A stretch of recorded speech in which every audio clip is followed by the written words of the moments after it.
members of the internet, and welcome to this video where today I have a Ford Focus RS of 2017. Now why do I bring this up?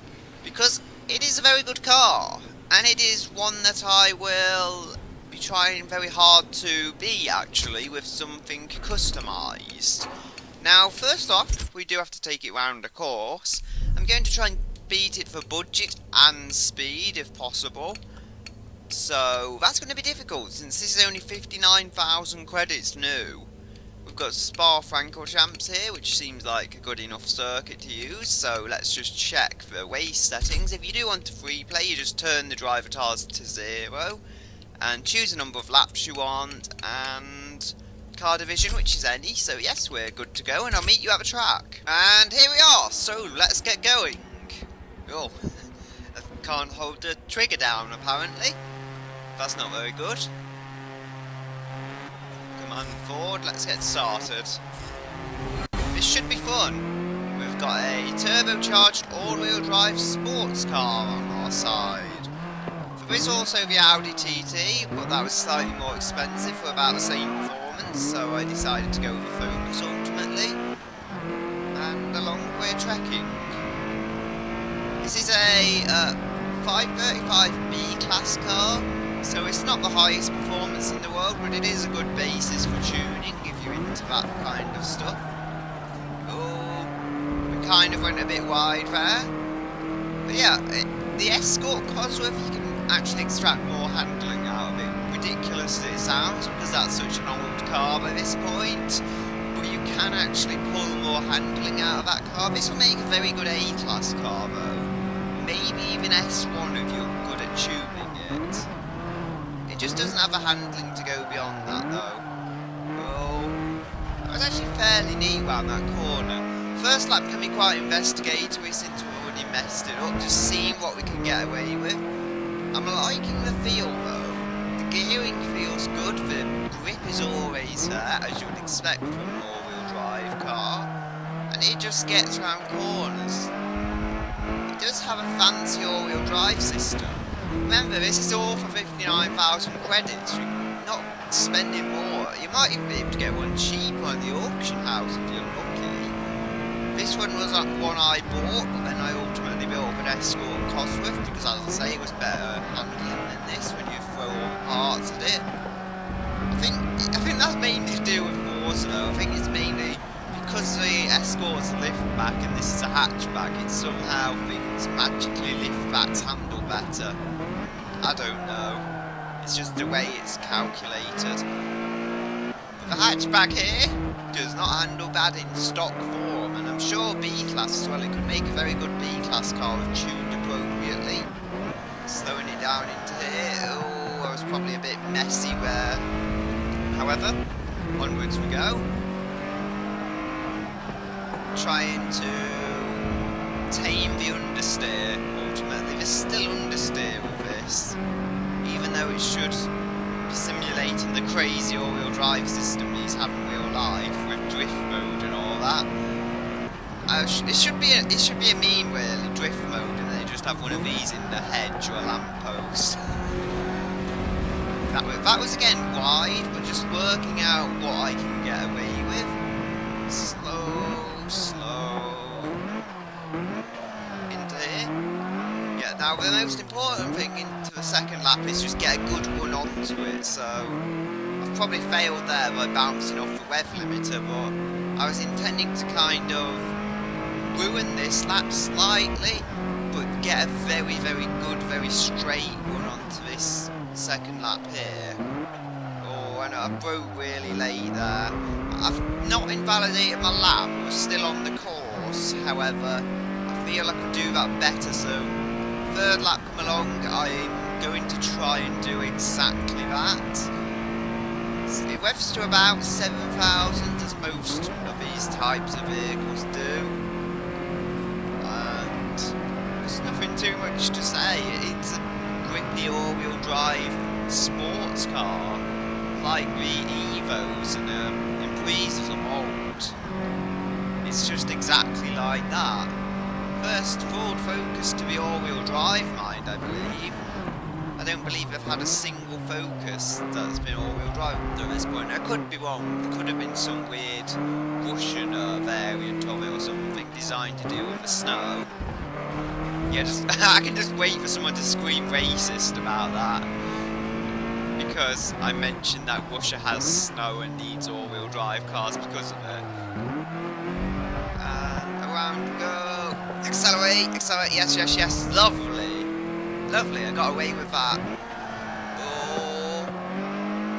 Yes, the tyres, again, feel like they're warming up as that happens. I think noticeably the tyres seem to warm up, and then I am able to extract more speed from the car as they warm up. Oh yes, come on. Lovely. Once you get this going, it is truly beautiful though around the corners. I'm maybe not ideal as a driver, but it makes me feel like one. It makes me feel like the ideal driver. Even though I'm actually pretty poor. And you'll see the racing lines I'm able to take just because the car's willing to work with me. And I invalidated my run there, trying to get a bit too eager to the inside. The final lap will be valid though, and the final lap will probably be quicker than this. It's just working out exactly what I can do for my final lap seems like the best option that I have available to me. Oh, where am I going? This way is where I'm going. Trying to brake. Yes, that worked. Braking hard and then accelerating at about the middle of the corner. It would push me wide, but not push me wide to the extent it was going to hurt or throw me off a course. Oh dear. That is by far and away not the ideal way to take the corner. I think it made my PC lag even. My PC was that unhappy with my racing line. Fourth gear, yes, indeed. And slam on the brakes a little early. If you go too far to the inside of this corner, you can invalidate your run. Although that didn't happen there, I just didn't have the braking performance. The brakes here are okay. I've driven that Mercedes, and the brake performance was not ideal on that car. So that's not great. But this, it feels a lot better under brakes, and that must partially be attributed to it being a lighter vehicle. The Mercedes was very, very heavy, although it did have full waist brakes from standard, so, you know, you'd think they would be good, although then, apparently they're not good. Step hard on the brakes. I'm guessing these are vented discs. You won't have carbon ceramic. The vented discs front, solid disc rear are likely to be what this car has. I'm not sure of that. It's just, I don't imagine you would build a car of this type in 2017 any other way. Whoa. Into the corner. Gently and then accelerate and floor it. Yes, and I get the thrust. I should have probably been a bit more aggressive into this corner, to be honest, or that corner back there. And we're going over 100. Wow, this thing is a lot quicker than it feels. Oh, the brakes just aren't here though, and I'm really pushing it now. I found out how much this car can truly get pushed, and the brakes aren't liking it. The brakes were not meant to stop at this kind of crazy speeds. Round we go. Speed! Okay. We have to slow it down a bit. Yes, I've not invalidated it! That is actually a concern on this lap as well, because I was just slightly messy into that. No. I'm counting that. That was valid enough for me. It appeared to have one wheel on the course, which is good enough. Even if it was off for like a tiny split second, I don't think it's enough to really matter. Whoa. Speed. And along we go. Brake. Yes, lovely into this corner, and whoa. Out of this corner we go, thrusting ourselves along. Let's see what time we can get from it. Please be sub 3 minutes, please be sub 3 minutes. Yay! So, I found the car we're going to be using to compete with the Ford. It is a Mazda Speed MX-5. It is on the auction house with a buyout of 14,000 credits. So I'm going to just buy this out. A very cheap car for what we're doing, and what was I saying about how I'm thinking 35,000, maybe cheaper than the Ford. So it should give us a decent amount of upgradability. Actually 45,000 cheaper than the Ford. My mind's just being funny. So yeah, let's just find the Mazda and look it around. So here we have our Mazda. There's not much you can do to it, but yeah, there's our engine. It's actually longitudinal and turbocharged, whereas the Ford was transverse and turbocharged and it had 2 more driven wheels. However, it's an MX-5. I mean, you know, what could possibly go wrong with this as a platform? Unfortunately, there's no basket system like Forza Horizon 3, so I'll have to get my phone and actually use it as a calculator. So, thanks to my thrifty car buying choice, I think I'll have easily enough money. Oh, well, we already own wider 235s than 255s, so that's something. I don't know. Maybe I won't need to upgrade the tyres then, because what I've got here at the moment seems pretty tempting. We'll be building this to the same performance points as the Ford, by the way, although I could technically build it in real life to a higher. For the sake of a video, I feel this is fairer. So, minus 2,050. Okay. That was very expensive. We're also not going to roll bars, so minus 1,900 by minus 1,900 by... We're under 40,000 now, so our money is getting used up. Brakes, I have some better brakes, so I'll come back to those. The good thing about this though, the turbocharger. I wouldn't normally like a turbocharger, but look at that, we can just stick that on and it boosts the power a fair amount. So if worse comes to worse and we just need some quick power, that'll do the job there. Or a camshaft should do the same thing, yeah. Camshaft does do the same thing and for less money, so yeah. We can go with either one of those if we have about 10,000 left and they'll give us more power. And I've gone on the wrong button, oh dear, that was stupid of me. So, back into the upgrade shop. What transmissions do we have available to us?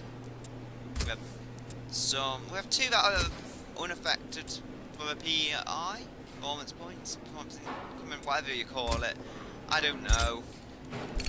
Springs. I have to see this lowered because it's bugging me just seeing it at what looks like stock wide height. Should we go with aero? I don't think it'll need it, to be honest. I think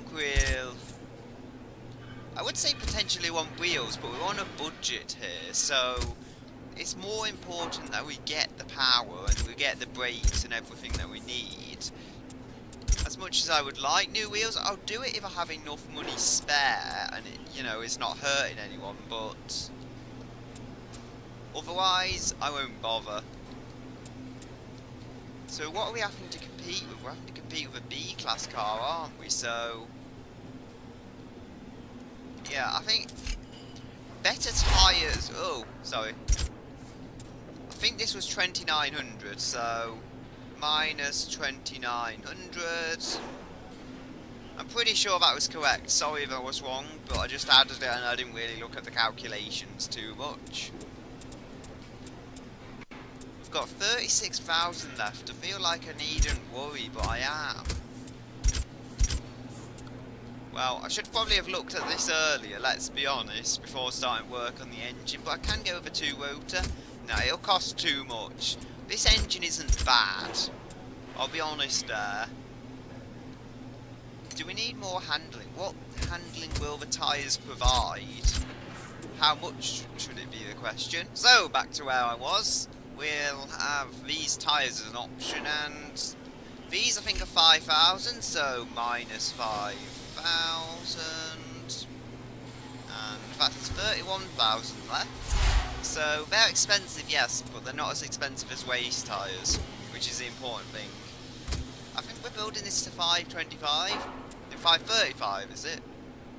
Yes, 35. I'll double check before I take it to track, but I'm pretty sure it's 535 I'm building this to. And that's already the majority of the bulk of the power done. How powerful is this? Not very much, I'm guessing. We could do with reducing the handling just a touch. So, as I was suspecting I would have to do, reduce the tyres back. No, I have to go for an in-betweeny tyre compound. Ooh. Sorry, I didn't see how much that cost. I have no point of reference, so I'm just minusing 4,000. My own stupidity there, sorry. Oh wait, actually, minus 1,800 it would have been. Presumably it would have been minus 1,800, but I'm not sure, so I'm just gonna cut it like that. I think the bonus tyres are worth it, to be honest. So plus 4,000 there, which is slightly unfair because I've already bought the parts, and I know I'm kind of cheating, but I don't see the harm in it really. It's not like I'm using more value in parts or anything. Oh, brakes, yeah, we need brakes. Minus 1950. 29,300. I wouldn't have been so sure before, but now I am. I know. We can get more handling this way, which is maybe easier. So, yeah. Maybe easier on the performance points front. Minus 2,100. But then I want to add 5,000 because I'm going to put the tyres back to the ones we already owned. So, plus 5,000. 32,200 is what we've got in parts here. I should have just thought of a roll cage initially, to be entirely honest. Have I done weight reduction? How have I done weight reduction? That is very unlike me. But look at that, now we've got 5.3 for handling, which is what I was originally aiming for. And how much is this? I don't know.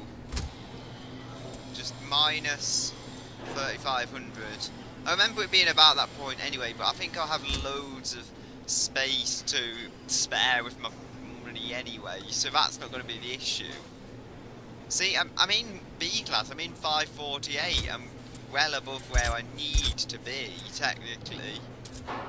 So, 534, there we go. Ah, I've clicked the wrong button, again! If we go with transmissions, that reduces the performance points, but it apparently makes everything better. Okay, that is free, since I already own it. 525 now. And I think we'll go with some extra wheels. I see no reason not to. We can afford the better wheels, or different wheels at least, in every way possible. So we'll go with minus 3,700 equals 25,000 exactly. Although, yeah, I might have done some mismaths there. 18 inches. I think they're both 2,000, so I'll just, yeah, minus 4,000. 21,000 now. This is an obscure looking track car because there's no aero. It needs aero really to look perfect, but if I go on here you'll see 153.4 miles per hour. I built a C-Class MX-5 that was about this fast. Mine, it didn't handle as well, but yeah, it's not ideal. I'd like a bit more top speed in my cars. So that gives me 535 I'm looking for, exactly, and we've got the transmission. We can go, oh no, I don't want to homologate it. 538, 545, 536, 541. Yeah, it doesn't look like I'm going to get any other way, so I'm just going to throw this on. Minus 600. 20,400. And then I'm going to throw a drive shaft on until I break the performance barrier. Which is there, so it's right on edge already. Yeah, it's a finished car though. What more can I say? How much power are we putting out? We're putting out 229 horsepower, so it's not dreadful, but it is pretty underpowered. Anyway, I'm thinking this can stand a chance against the Focus, so if we go on tuned vehicle, I'm really thinking it can stand a chance. I could be wrong, it could be incredibly slow, and the Focus is likely quicker outright, but I'm really just hoping on it. All my hopes are banked in a little Mazda Roadster from the 2000s. We do have adjustable race brakes, so it should outbrake the Focus. Also, it's a lot lighter. I believe this is under a ton, so that should help massively. I'm just waiting for the point where it snaps to under 100. Normally they do with the brakes. Normally there's like hovering around, and then they just snap to some really low braking feet, and it will be significantly better for performance at that point, but I don't know. 109.4.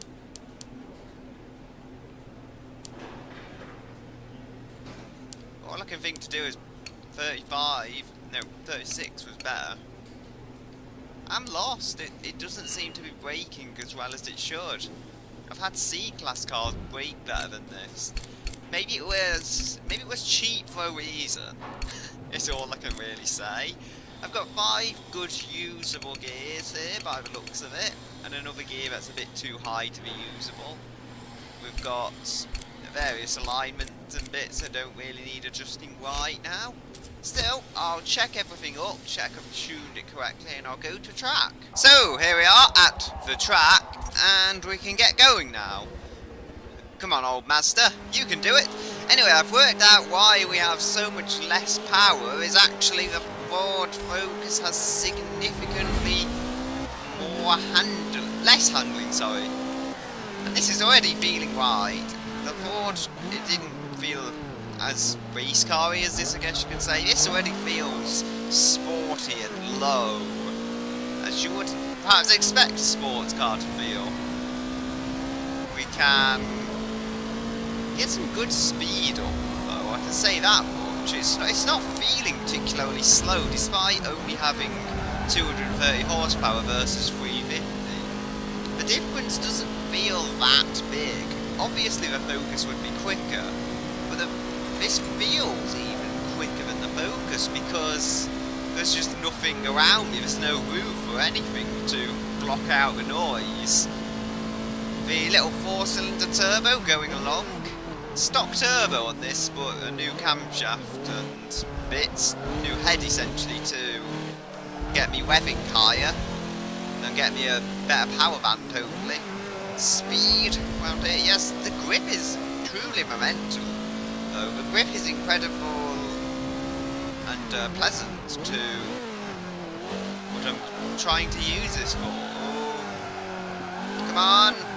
The problem with rear wheel drive though, it will kick oversteer occasionally. I'm sure that can be fixed through tuning, especially since the grip is here to work with, but it's not the perfect starting point to have a car that wants to slide occasionally. Oh, it's just the way these cars are built though. they will dive into corners a little, and it can actually be very, very helpful for speed if you're able to use it. I'm not an expert driver by any means, but it's not a particularly bad attribute, it's just the way they are. Oh, slow it down, and in we go.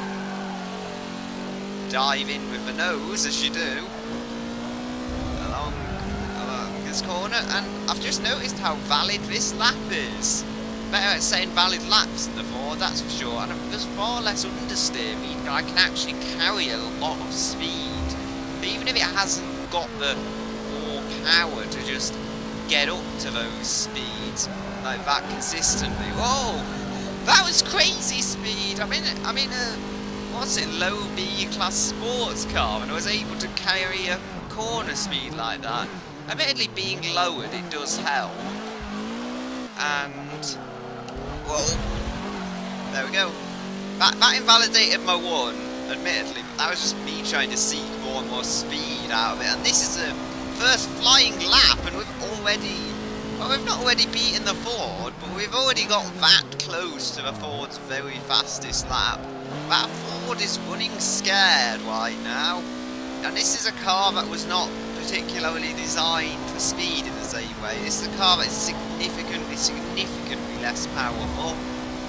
This is a cheaper car as well, I think, so it hasn't really got anything to defend itself with. If this lap is the fastest, I won't invalidate it, because I still see it as valid. Again, like with a Ford, it's not done anything particularly wrong. It was just getting a bit twitchy there, and I kind of crossed over the curbs, but it wasn't a full on the grass, what would you call it, invalidated time in my mind. It's just, games can sometimes be a bit sensitive about that. Oh. It was really just curbing though, it was on the curb, so not actually full rallycross, that's it, that's the term I should be using. Come on. I just want to push this ever harder, but I can't because the balance just isn't quite here.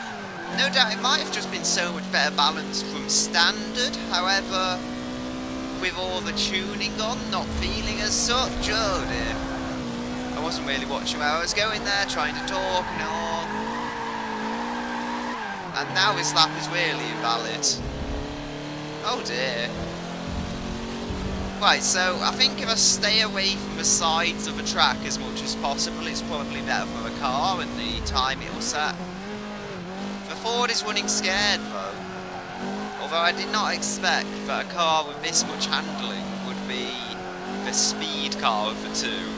Or a car with this little power would be the speed car of the two, but it seems that's oddly the way it's coming out. This seems to be the more speedy one of the two. I apologise about the sound, it's just stuck completely. It should recover eventually, it normally does, but yeah, there we go. For some reason the sound just occasionally gets stuck on Forza at a specific engine note and then it won't move. It could just be the old graphics card I've got in here and the integrated sound to that that's not quite liking me. Unless it's using a motherboard sound card, which I guess is also possible. At then the same point, it would just be an integrated Lenovo motherboard sound card. Oh. Right, last lap. One more time to get it right. I felt good into this final corner. Not perfect, but pretty good. And the second lap was scruffy, I know that. The second lap was very bad. However, if I can get a good lap with this, no doubt that Ford will be beaten. Speed. Very, very smooth throughout there. Probably the smoothest I've been in this car. Oh, I wasn't really watching where I was going and I drifted towards that wall, but it hasn't invalidated my one. So I guess I didn't even scrape the mirror there or something. Maybe I did scrape the mirror then, but it didn't count it. I don't know. Either way, we're getting onto this straight now. It's setting some very neat lines. Just now, I've realised you have to be aggressive, but with a hint of gentleness, if that even makes sense. You know, you can't just be aggressive as I was being on the second lap. That was where I was fully aggressive and it just weren't working. You can afford to be a bit aggressive with the power because it's got the tyres to put down all the power a lot of the time, but you can't always use the power at every moment of the course. It's not that forgiving. As much as I do like this as a vehicle, it's not perfect. It does have its flaws. Speed, yes we go. Brake and here. Yeah, as I was saying, it does have its problems. It's not perfect, but hopefully, despite its problems, it will maintain its speed and beat the Ford I am trying to beat. Oh. Yeah, but I didn't invalidate it on the game's calculations or mine, so we're good there. Although that's what I mean, it's not really forgiving. It will occasionally go wrong and just slide, even though for the most part the grip's incredible. I mean, I shouldn't expect the grip to be truly amazing since the Ford Focus was an all-wheel drive car. It had twice as many wheels to put its power down, and I think it may have even had wider front tyres to put the power down. So when you've got all of that traction, obviously it's going to be easy to put your power down. This is a light, agile thing, and no doubt it could help from aero, or aero could help it, should I say, if you actually tune it to A-class perhaps, and then I feel the snappy power would really come into its own, and you could stick race tyres on it to get the extra grip. It feels unfinished, it feels like a project. That's all I can say at this point to finish up. It's the final corner here, and out onto here. We're feeling very good. I think we're going to beat it. I'm feeling very optimistic, but I don't know. Yes, we've only just beaten it by the smallest amount, but we have. This is a 258.5. The Ford was a 258.9, I believe. So very, very close times there. I believe even within, what's it, 0.5 of a second of each other. So, you know, amazingly close cars, but you can build a faster car if you want to. So, again, in conclusion, we have our Mazda Speed MX-5, and it really does prove that although the Focus RS can put up a real fight as a stock vehicle, and it can really go head to head with this, ultimately there is still better value to be had on the used market. If I just checked my phone, I still apparently had £20,000 or dollars or whatever you call it less spent than what I did initially on the Focus RS. So the performance to be had is here if you want to find a cheaper car, such as the Mazda MX-5, or Mazda Speed MX-5 in this case, and build it to compete at a higher level.